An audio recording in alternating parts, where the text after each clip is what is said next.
hit the cunt, I bent it all. The whole thing. Scratched me trailer. A road building crew are putting the finishing touches to a stretch of Outback track. We set up camp in September last year. So yeah, 6 months it's been here now, just doing 10 k's of road construction. The Black Cat contractors have finished the job and are moving on. It's 85 kilometres to the next job site, which is a little community of Arayonga. There we're extending an airstrip for the Royal Flying Doctor Service. Building roads, or in this case, airstrips, is a massive undertaking, requiring a mountain of gear. And when you're in the middle of nowhere, the only way to do it is bring everything with you. It is a portable town, yeah, it's virtually got everything ready to go. 30 people can stay here for as long as they like. Which makes the task of moving it all almost as big as the task itself. When the job's finished, we just pick the whole camp up, put it on the back of the trucks and send it down the road.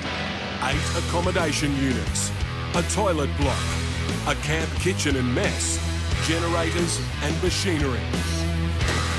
It's up to remote trucking specialist Brad Duckworth to shift it all. Big house move, yeah. Fortunately, we don't have to pack all the furniture into the boxes, it's already done.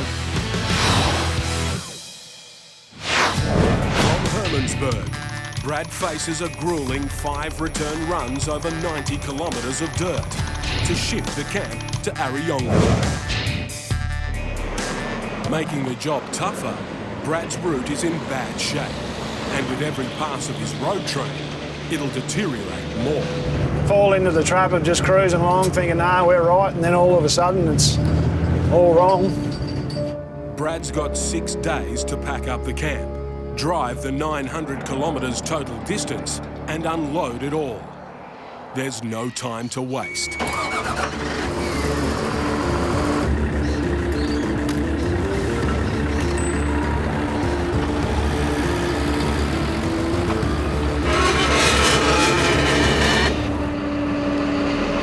Doesn't fit.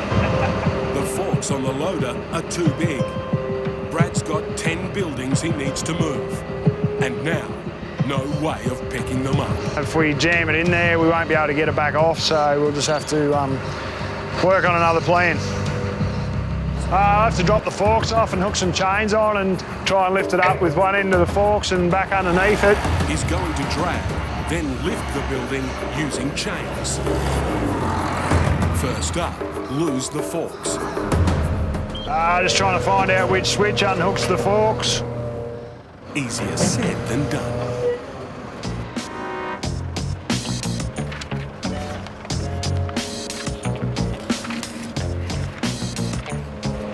Quick coupler. Here's that one.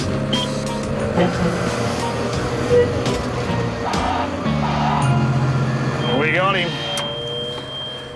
Next, a 7-ton rated chain tied from the loader to the building.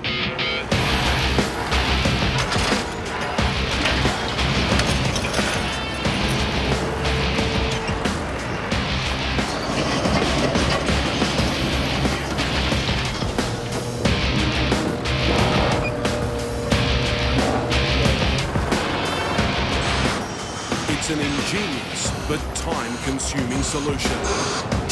Yeah, I was hoping that it would go a little bit smoother than this. It's going to make a fairly big week out of it.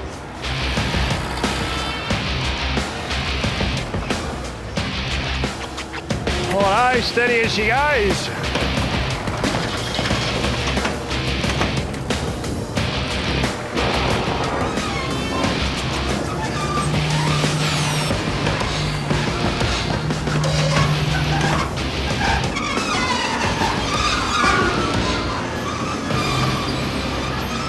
While the first building's on, Brad gets some bad news.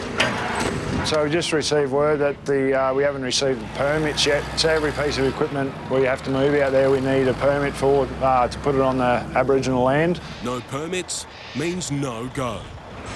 Thankfully, the one permit he does have is for the building he's just loaded. Yeah, that's it for now. We'll just sort of have to wait and see, wait for the permits to come through. And the complications don't end there. The trailer for the loader doesn't have the right coupling to be towed behind Brad's other trailers. Before he can unload, he'll have to come back and collect his loader separately. We have to ferry it backwards and forwards in between each run. Righto, let's go check out what this road's like. From here we got about 85 k's. I think there's 30 k's of bitumen and then the road will get pretty rough from there. 28 years of hard trucking have taught Brad to respect what lies ahead. You can sort of drive for 300 or 400 kilometres and hardly see a person or another car or even a house for that matter. There's not too many people that can just slip out and give us a hand if we do get stuck anywhere. And now, his first test. Oh, looks like we're coming to the end of the bitumen seal here, so we'll be starting into the roadworks on the dirt. It looks pretty sandy too, so we'll have to watch our traction. They drop us down off the side of the new road so nobody does any underlying damage before they get the seal down on it. It's fairly soft going here. See how we go around through here. His revs are dropping. His truck's losing speed. Losing traction.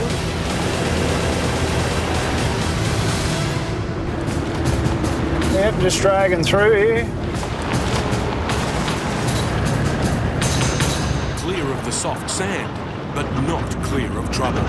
Yeah, we just come out of the roadworks. It's now the corrugation will kick off here and start to get worse as we go. To move an entire workers' camp, Brad needs to tackle this stretch 10 times, damaging the road more with each pass. Yeah, it's starting to chop up a bit through here.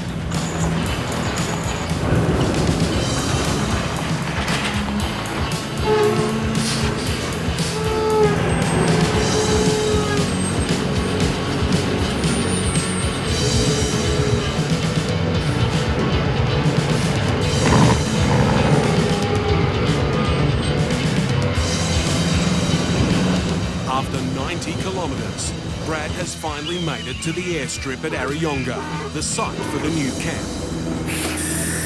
I just unhook the trailers and drop them here. It'll be the best spot to leave them for tonight till I get back in the morning with this loader. Before he can unload the building, Brad needs his loader. That means a return trip across the bumps. Again.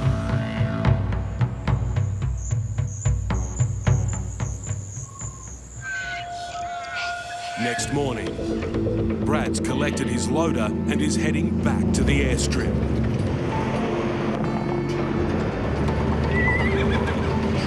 As predicted, the road has deteriorated. Starting to get a bit torn out on the edges of the road here with all the traffic running off the sides here. With a lighter load, Brad powers through the rough sections.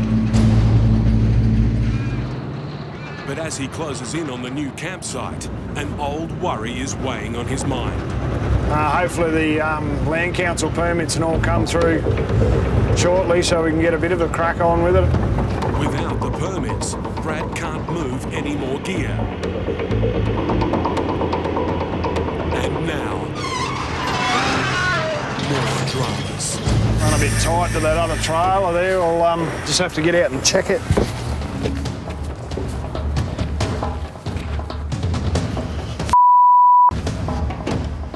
Hit the cunt, I bent it all. The whole fucking thing. Scratched me trailer.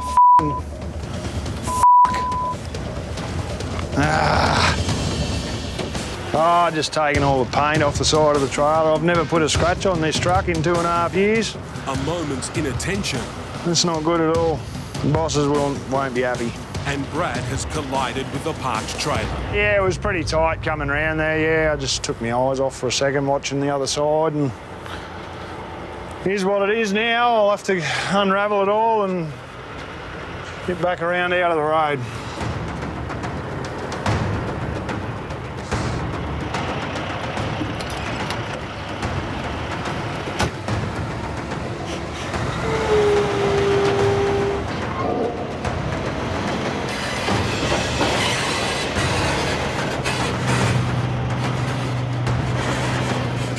The worst of the damage is this bent mudguard, pressing into the tyre. Pull that back away from that wheel so at least we've got a bit of clearance here. I don't know if it'll straighten right up. Eyes off the ball for 1 minute and look what happens.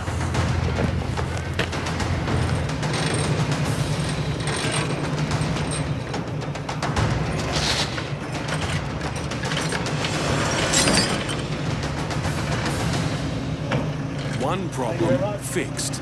Yeah, it's better, eh? Now Brad needs to check he has clearance to move the rest of the camp. Yeah, well, what's the go? These, any sign of these permits come through yet, or?